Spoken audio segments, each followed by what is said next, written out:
जी, तो आपने भी सुना उप मुख्यमंत्री जो बता रहे हैं कि उत्तर प्रदेश में अभी जो एग्जाम्स कंडक्ट कराए गए अच्छे तरीके से कंडक्ट कराए गए और भरोसा सरकार की ओर से दिलाया जा रहा है कि यूपी में अगर यूपी में जो एग्जाम जेईई और नीट के होंगे तो वो भी अच्छी तरीके से होंगे। व्यवस्था सरकार की ओर से पूरी की जाएगी, ये भरोसा सरकार दे रही है।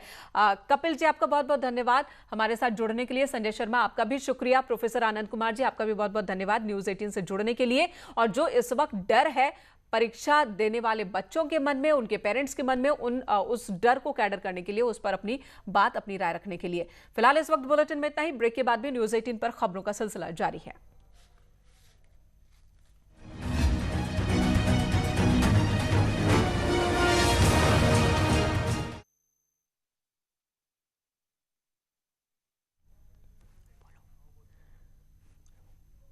तो सीएम योगी आदित्यनाथ इस वक्त गोंडा पहुंच चुके हैं और यहां पर इन्होंने 300 बेड वाले आधुनिक हॉस्पिटल का उद्घाटन किया है। कोविड हॉस्पिटल का उद्घाटन सीएम योगी आदित्यनाथ ने किया और इसी मौके पर यहां पर मौजूद लोगों को संबोधित भी कर रहे हैं। गोंडा में विकास कार्यों की समीक्षा भी आज सीएम योगी आदित्यनाथ लेंगे। अधिकारियों के साथ एक मीटिंग भी है उनकी। उससे पहले यहां पर आप देख रहे हैं गोंडा में कोविड-19 हॉस्पिटल का उद्घाटन सीएम ने किया।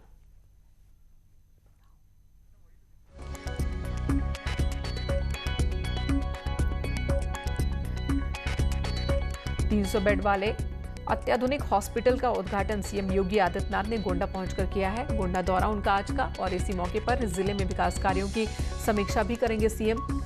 एक मीटिंग लेंगे। उससे पहले कोविड को लेकर यहां किस तरह के कदम उठाए जा रहे हैं। उत्तर प्रदेश में लगातार आंकड़े बढ़ रहे हैं। कोरोना के मृतकों की संख्या को लेकर भी अदालत की ओर से चिंता जाहिर की गई और साथ ही ये पूछा गया है सरकार से कि आखिर और क्या कदम उठाए जा रहे हैं कोविड को लेकर, कोरोना महामारी को लेकर किस तरह के कदम उठाए जा रहे हैं, उसकी जानकारी अदालत की ओर से मांगी गई है।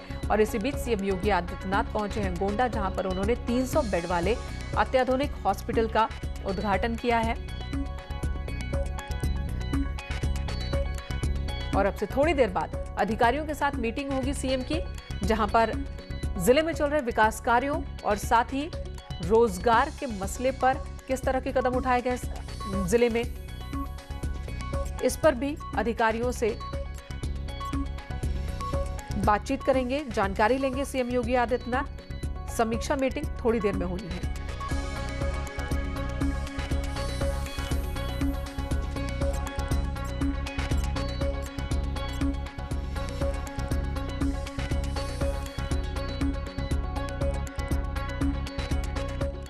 प्रदेश के अंदर प्राप्त हो रहा है। प्रदेश के अंदर जो हमारे छात्र बाहर प्रतियोगी परीक्षाओं की तैयारी करते थे, कोटा में 12,500 छात्र प्रतियोगी परीक्षाओं की तैयारी करते थे। लॉकडाउन के दौरान कैसे लाया जाए, हम लोगों ने निर्णय लिया। वे सभी बच्चे थे, 12 से 15 साल, 15 साल, 16 साल तक के बच्चे थे। उन्हें सुरक्षित उनके परिजनों तक पहुंचाना एक चैलेंज था, तो भी प्रदेश सरकार ने निर्णय लिया और सुरक्षित उन्हें उनके घर तक पहुंचाने का कार्य किया। प्रयागराज में 15,000 से अधिक छात्र प्रतियोगी परीक्षाओं की तैयारी करते थे, उन्हें सुरक्षित उनके घरों तक पहुंचाने का कार्य किया गया और ये कार्यक्रम निरंतर आगे चल रहा है।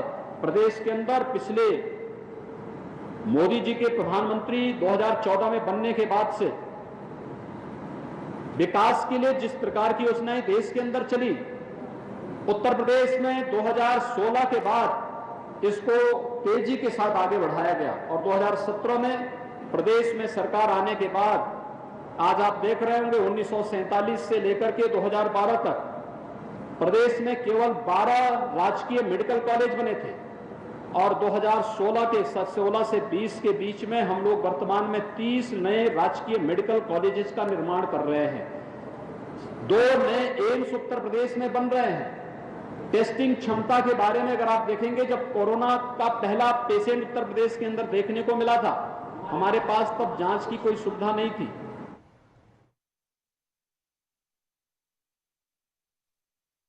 हॉस्पिटल का सीएम ने किया उद्घाटन और इसी मौके पर सीएम बता रहे हैं कि किस तरह से इससे पहले अलग अलग जिलों में फंसे छात्रों को उनके घर तक बीजेपी सरकार ने पहुंचाया है। छात्रों को लेकर सरकार कितनी संजीदा और कितनी फिक्रमंद ये बता रहे हैं और साथ ही ये भरोसा दिला रहे हैं कि नीट और जेईई के एग्जाम्स के दौरान भी सरकार की ओर से व्यवस्था मुकम्मल की जाएगी ताकि किसी भी स्टूडेंट को, किसी भी कैंडिडेट को किसी तरह की परेशानी ना हो।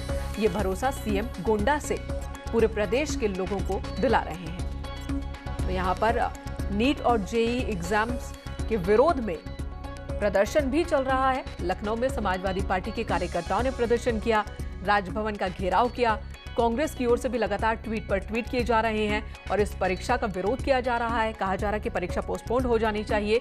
और इसी बीच सीएम योगी आदित्यनाथ भरोसा दिला रहे हैं कि तय तारीख पर परीक्षा होती है। राज्य सरकार की ओर से पूरी व्यवस्था की जाएगी, किसी भी स्टूडेंट को कोई परेशानी नहीं। प्रयास और हमारे अन्य जनप्रतिनिधियों ने जो यहाँ के लिए निरंतर मांग उठाई थी, उनके प्रयासों के परिणाम स्वरूप आज यहाँ पर ये चीजें, क्योंकि इन लोगों के द्वारा शुरू में इस बारे में चर्चा होती थी। मुझे याद है जब हम लोग SDGs पर चर्चा कर रहे थे, सस्टेनेबल डेवलपमेंट गोल्स पे चर्चा कर रहे थे उत्तर प्रदेश विधानसभा में, और गांधी जयंती के दिन हम लोगों ने कार्यक्रम रखा था, लगातार 36 घंटे तक सदन की कार्रवाई चलाई थी। तो उस दिन यहाँ के लोकल विधायक, गोंडा के लोकल विधायक लगातार 36 घंटे तक सदन के अंदर बैठ करके उस कार्रवाई का हिस्सा बने थे और उन्होंने साबित किया था कि वास्तव में जज्बा होना चाहिए और उस जज्बे के साथ हम लोग गरीबी को मिटाने के लिए, भूखमरी को मिटाने के लिए, किसी भी प्रकार की अव्यवस्था को मिटाने के लिए पूरी प्रतिबद्धता के साथ कार्य करेंगे। SDG पर जो चर्चा हम लोगों ने, सस्टेनेबल डेवलपमेंट गोल्स पर उत्तर प्रदेश विधानसभा ने जो चर्चा की, वह केवल चर्चा तक सीमित नहीं थी। आज उसके परिणाम दिखाई दे रहे होंगे कि जब हम लोग एस्पिरेशनल डिस्ट्रिक्ट की बात करते हैं तो उत्तर प्रदेश के हर एक पैरामीटर पर देश के अंदर अच्छे स्थान पर उत्तर प्रदेश के जनपद दिखाई देते हैं। जब हम लोग सस्टेनेबल डेवलपमेंट गोल्स की बात करते हैं तो हमें देखने को मिलता है कि हमारे पास हेल्थ इंफ्रास्ट्रक्चर को सुधारने के लिए कोविड-19 ने हम लोगों को जो एक चेतावनी दी, इसके कारण हम लोगों ने हेल्थ इंफ्रास्ट्रक्चर को भी हम लोग इसी बहाने उसकी स्ट्रेंथनिंग करने में हम लोगों को मदद मिल गई, उसके सुदृढ़ीकरण करने में हमें मदद मिल गई। और आज उसी का परिणाम है कि सस्टेनेबल डेवलपमेंट गोल्स पे केवल चर्चा ही नहीं करेंगे बल्कि व्यावहारिक धरातल पर दिखाई देगा। 300 bedded Covid dedicated Covid hospital Gonda जनपद में बनना, ये SDGs पर हुई चर्चा का ही एक परिणाम है कि हम लोगों ने गरीबों के बारे में, हम लोगों ने हर एक व्यक्ति को अच्छी स्वास्थ्य की सुविधा उपलब्ध हो सके, इसके बारे में जो चर्चाएं की हैं, उन चर्चाओं को हम लोगों ने व्यवहारिक धरातल पर उतार करके जनता को बेहतर परिणाम देने का जो निश्चय किया था, जो संकल्प विधानसभा में लिया था, गांधी जी की जयंती के अवसर पर, 150वीं जयंती के अवसर पर लिया था, आज उसका मूर्त रूप प्रदेश के अंदर कोविड-19 के दौरान लॉकडाउन की कार्रवाई में दिए गए परिणाम और कोविड-19 के दौरान भी हेल्थ इंफ्रास्ट्रक्चर के लिए हुए कार्य, लोगों को बेहतर सुविधा उपलब्ध कराने का कार्य, देश के अंदर डेथ रेट में सबसे कम डेथ रेट होना, पॉजिटिविटी रेट में सबसे कम होना, सबसे अधिक टेस्ट कराना, ये सब उसके परिणाम स्वरूप हम सबके सामने आ रहे हैं। मेरा आज के इस अवसर पर एक बार फिर से मैं यहाँ के सभी अपने माननीय जनप्रतिनिधियों को हृदय से बधाई देता हूँ कि उन्होंने यहाँ पर हेल्थ इंफ्रास्ट्रक्चर के लिए या फिर डेवलपमेंट के लिए जिस प्रकार के कार्यक्रम को अपना एक अपने मिशन का हिस्सा बनाया है, उस मिशन का परिणाम हम सबके सामने इस रूप में देखने को मिल रही है। और ये चीज़ें हमारी मिशन, ये कोविड-19 की लड़ाई हमें इस बात को भी साबित करती है कि जज्बा महत्वपूर्ण होता है। अगर हौसले आपके मजबूत हैं तो हम बड़ी से बड़ी चुनौती को पूरी मजबूती के साथ परास्त कर सकते हैं। और कम इंफ्रास्ट्रक्चर होने के बावजूद इस कमिश्नरी ने रिजल्ट बेहतर देने का प्रयास किया है। और जब ये डेडिकेटेड कोविड हॉस्पिटल गोंडा में बनेगा, मेरा अनुमान है अभी यहाँ पे केवल 17 बेड यहाँ पे वेंटिलेटर के यहाँ पर इस हॉस्पिटल में आ रहे हैं, लेकिन हम लोग शीघ्र ही यहाँ पर HFNC और वेंटिलेटर्स की संख्या बढ़वाएंगे, जिससे क्षमता और तेजी के साथ लोगों को और ज़्यादा सुविधा मिल सके, क्योंकि ये बहुत महत्वपूर्ण होगा, क्योंकि इसका बड़ा रोल है।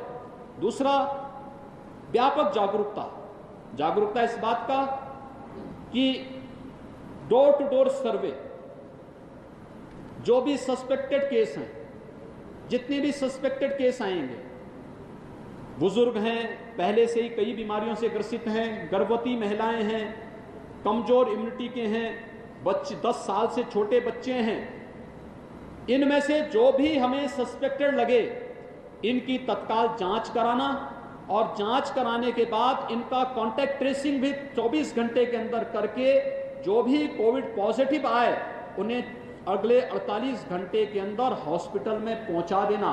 अगर होम आइसोलेशन में हमें भेजना है तो पहले इस बात को देख लेना कि होम आइसोलेशन में भेजने के लिए क्या उनके पास सेपरेट रूम और सेपरेट टॉयलेट है या नहीं है। अगर है तो उन्हें पल्स ऑक्सीमीटर और थर्मामीटर भी उनको क्रय करने के लिए तैयार करना और फिर उनको एक किट उपलब्ध करा करके उन्हें होम आइसोलेशन के लिए भले ही हम अनुमति दें, लेकिन शेष पेशेंट को हम जितनी जल्दी हॉस्पिटल पहुंचा सकेंगे उतनी जल्दी हम उसके जीवन की रक्षा करने में सफल होंगे। डेथ रेट हमारा उतना ही न्यूनतम स्तर पर जाएगा। सर्विलांस की बहुत बड़ी भूमिका इस प्रकार की किसी भी इस प्रकार के वायरस जनित बीमारियों में होती है और हमें सर्विलांस पर बेहतर ध्यान देना होगा। मैं अपने सभी माननीय जनप्रतिनिधियों से भी इस बारे में आह्वान करूंगा कि हम लोगों को इस बारे में तैयार करें कि जहां पे लोगों को थोड़ा भी सर्दी है, खांसी है, हल्का सा हरारत है, बुखार है, लेट ना करें, क्योंकि बहुत बार लोग ये मानते हैं कि बरसात का समय है, हरारत हो गई होगी या वायरल फीवर हो गया होगा या सर्दी जुकाम को सामान्य बुखार के रूप में लेकर के हम लोग स्वयं भी दिक्कत पैदा हो जाती है। इसलिए कभी भी लापरवाही इसमें नहीं करेंगे और तो अन्य लोग भी बचेंगे, हमारी स्वयं की जान भी बचेगी और इस दिशा से हम लोग पूरी सतर्कता के साथ इस कार्य को हम लोग पूरी तत्परता के साथ करेंगे। मैं एक बार फिर से यहाँ के जनता जनार्दन को 300 बेडेड कोविड हॉस्पिटल मिलने पर, क्योंकि देवीपाटन कमिश्नरी है, माँ पाटेश्वरी के नाम पर बना हुआ ये कमिश्नरी, और आज उनके कमिश्नरी मुख्यालय पर 300 बेडेड कोविड हॉस्पिटल यहाँ की जनता को समर्पित करते हुए